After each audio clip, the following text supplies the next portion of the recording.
Hello teachers! So gusto niyo ba ang gumawa ng or kayo ba ay nagbabalak na mag-request sa inyong division office when it comes sa mga service credits?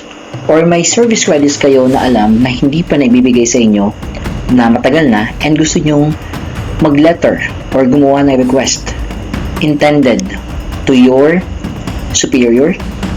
So ito pong sample video or sample letter ay pwede po sa inyo. So ito po yung ginawa ko na letter para mag-request ng service credits ng mga hindi pa pumapasok or nakalimutan na. And as I want to tell you po, ito po ay effective dahil nang matapos ko pong gawin ito po ay nag-grant na and pumasok na yung aming ni-request na service credits. Una po sa lahat, kapag gagawa kayo, syempre, yung heading, pwede yung kasama dito sa taas yung school ninyo or yung district if ever district yung event.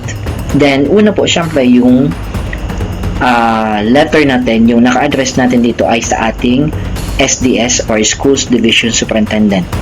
Then yung address nyo, sir or madam, if ever. Then yung content, greetings of peace. Then you have to write here yung reference ninyo na nakalagay doon. For example, pwede siyang division memorandum or district memorandum or school memo. Nakalagay doon dapat na pwede kayong mag-avail ng service credits if it happened during weekends. So yan po, nakalagay naman dyan. So ito na sample ko is during our regional meet and humingi kami dito ng service credits. So yan po yung sample. Then ayan po, sa baba naman yung mga list ng mga teachers na kasama.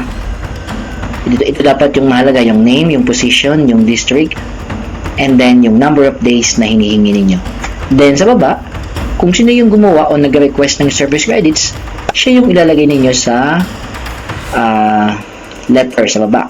Then recommending approval kung sino naman yung supervisor or yung PSDS or if ever. So dito po, ang sample ko dito is yung aming PSDS. Kung kayo po as teachers, pwede naman na kayo dito ang ilagay ninyo sa nag-request, then position ninyo, then ang recommending approval, kung halimbawa school level siya, syempre yung ating PSDS, then approve ng inyong SDS. So ganyan po yung paggawa ng letter. So ito po ay napaka-effective dahil minsan po alam natin na may mga service credits tayo na hindi pa naipapasok or sometimes pwedeng nakalimutan. So ito po ay napakagandang gawin. Ito po ay wala namang problema dahil pwede naman po itong gawin.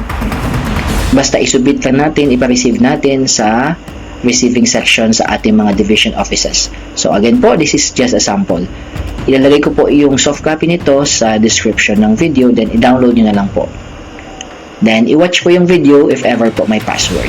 So yan lamang po. Thank you for watching.